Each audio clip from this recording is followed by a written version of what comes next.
I love this little corner you can play in, and he plays it perfectly. The spam comes up, and it's a great transfer onto 3. Look at— Hey everyone, sorry for the wait, but I have some amazing Viper statistics to share with you today. I watched 6 pro Vipers to teach you how they play. It was super interesting seeing the unique lineup-heavy Viper playstyle on Breeze, and interestingly, it was not the lineups you'd expect. Today, we'll be looking into how to play Viper on Breeze, a map she has a 100% pick rate on in pro play. I promise, if you can master her on Breeze, you'll have a huge impact. Firstly, we'll be looking into statistics of where to place your walls and orbs. Along with this, I'll show you a few lineups you need to know to play Breeze well. Then, we'll examine the idea behind the placement and analyze clips of how pros play off of their utility. Finally, as always, I'll give you guys some SoloQ tips for being that annoying Viper that is so tilting to play against. Getting into Viper's stats, we see a major difference from her playstyle on Icebox. She has many options on both attack and defense. Let's start with her attack util, because I believe there are some more interesting conclusions to draw from these. In terms of her wall, we can see there are only really 2 consistent uses.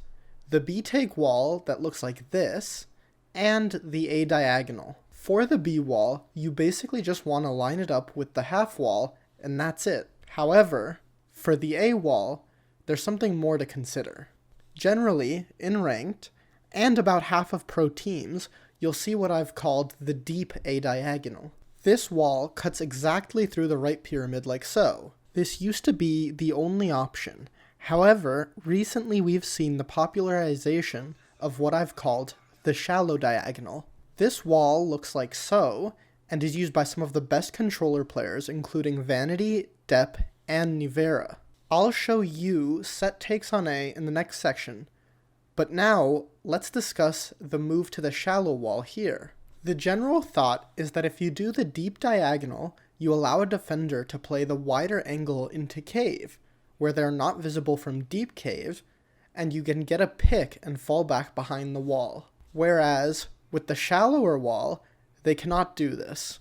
You also have the benefit of being able to plant right side sight without getting spammed through the wall. Remember, these stats are from the LCQs, and by now I'd guess that these walls are completely phased out in favor of the shallow wall. Remaining with attack, let's look at how pro Vipers use their orbs to secure map control and deny info.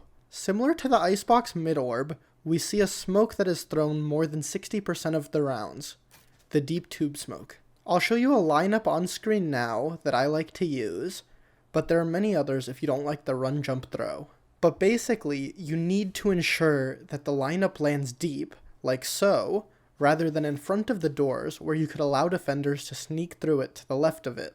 The idea behind the smoke is exactly the same as the Icebox mid smoke that I mentioned earlier.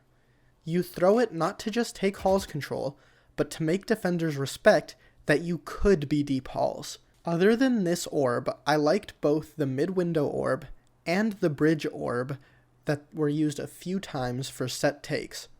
I'll show you these in the next section. Let's move on to the defensive utility placement now.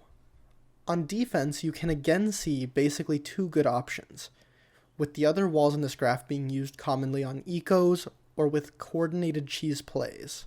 The 2 walls look like this, but there's one big caveat. Pro Vipers often hang on to their walls to deploy them in the retake. Don't get me wrong, about 40% of the time, the wall will be placed pre-round. However, it is good practice to hold onto your wall for a bit and use it in response to the enemy Viper's utility. If you just place your wall B every round and they end up going A, your wall will give you 0 value in that round. Moving on to orbs, unlike attack, you do not need any fancy lineups. Simply place it B main most of the time, or A main, especially if your team keeps losing A. The only thing to note here that I commonly see Vipers doing correctly is to play your util around the enemy Viper. That means try not to waste your poison when there's 0 util coming at you. Don't deploy your B main orb instantly when the round starts. Normally, teams will take a site right as their Viper deploys her util. So, if you wait for that, you could better stop a push. Otherwise, if you do not wait for the enemy's Viper's smokes, the attack could just wait for your smokes to run out of poison, and then they deploy their util and execute. No. God. Now that It's we so- know where to be placing your util, let's analyze some pro games to see how we want to be using that util, using these walls and smokes to gain map control or to take sites. Again, let's start with attack. The first thing to mention is when to place your walls. We very rarely see pros place their walls pre-round on attack. The B wall is almost always placed right as you're about to go out, and the A wall is normally the same, although on some super fast takes, you could place it right before the round, so that you can then run back and throw your tube orb that we talked about earlier. Playing off these default walls is pretty simple. You essentially want to deploy them, and put them up just before your first teammate enters the site. Then, you want to make sure you're the third or fourth one out, so that your wall will stay up for the duration of the take. One specific execute that I want to take a look at is a common A setup that I've seen 3 teams run so far.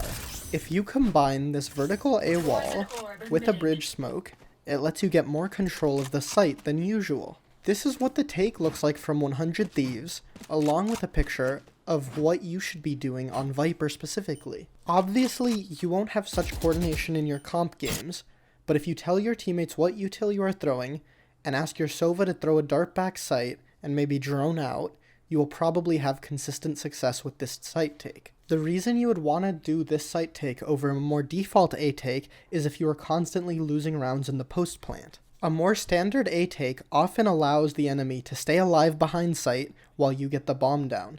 However, by doing this take, you push your enemies far back, and your bridge smoke along with your wall put them in a bad position to retake the site. Finally, I think a super important part of Breeze that is often overlooked is the tube lurk. Tube is an extremely strong part of the map to get flanks off and catch timings on defenders. As I mentioned before, this smoke has been thrown many rounds now, and is expected as a default.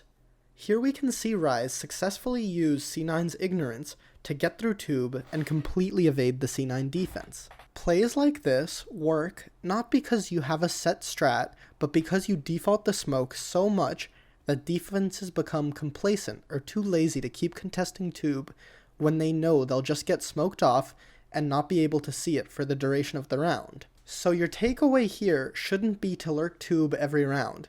It should be to throw the smoke almost every round, and then lurk tube maybe once or twice a game to get behind your enemies. Now, let's take a look at defense. In pro games, it seems that Viper is often defaulted to B. Then, if the team is struggling to hold A, she is moved there. You want to basically put your orb B main and throw a front site wall if you feel that they're coming to your site. Or just hold on to your wall if you think they aren't. This goes for the A site as well, except you want to put your orb A main and then throw a front A wall. While this setup is pretty standard, one insane setup that I wanted to highlight that I only saw a few times was from Superman. He does the usual A wall, however, he puts a smoke to the right, creating a tiny gap for him to stand in here. The smoke is important so that the drone doesn't catch him, as you see in this clip. Learning and abusing lineups is key to winning games on Viper. However, knowing the lineups is nowhere near as important as knowing when to use them. Countless times, I'll see SoloQ Vipers run away from their entire team to get to their lineup spot in post plants. Except, this is almost always a worse option than just staying on site. In this section, we'll look at how pros play the post plant, and why you should prioritize supporting your team over doing lineups alone. Here's a prime example.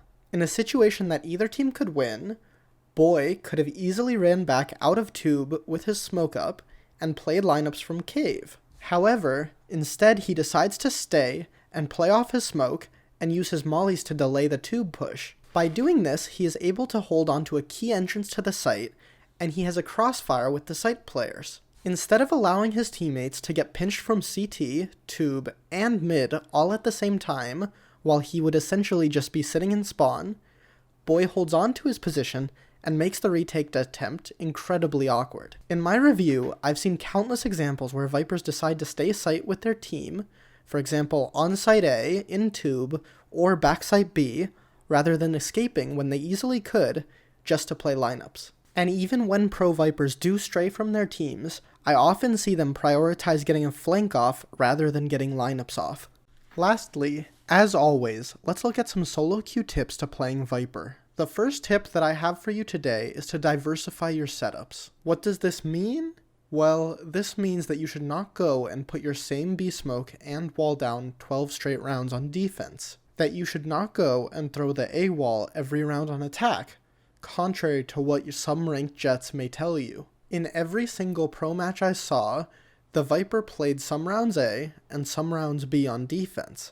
They never just held one site. Information is key in a game like Valorant, and by running the same setup every round, you are essentially telling attackers where you and your teammates will be every round, rather than keeping them guessing. Coordinating this is super simple. Just ask your teammates to switch from their site every few rounds to keep attackers thinking on where you are. Furthermore, you should especially want to do this if you're feeling you're having no impact on rounds.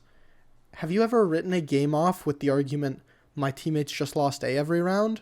Why don't you change to A so that you at least get to decide a win or a loss? And, for the same reason, if you cannot hold your site, just ask your jet to come op the angle. My second tip for the day is to lurk on Breeze. Breeze is a huge map with many lanes. If you can find a hole in the defense, you can single-handedly win your team around. As I showed you before, use tube to take map control. Maybe use mid as well to flank A defenders. Either way, pro Vipers do not have impact by running into a site and getting 3 entries. You get value out of Viper by taking as much map control as possible and shutting down any pushes by the other team to take some for themselves. Lastly, you can use cheese plays to get you early picks. This is a cool setup by 100 Thieves that I wanted to highlight. There isn't much to say, just watch. Wall down at B. You can do the same thing on Astral when you're in Astral form. And Death has nailed that aspect of the game. He's so good at having presence. There it is! Yes, we got it, Dan! Yes! The shock dart and molly combo from 100 Thieves. I quickly wanted to mention that we're so close to 1,000 subs, so I'm excited to hit that milestone and wanted to thank you all for your support. I have some more exciting ideas to come, so please get subscribed so you don't miss them. Anyways, Viper's a necessary and oppressive agent on Breeze. If you can master her lineups, understand key lurk timings, and anchor sites, you will win your team games. As always, see you in the next one.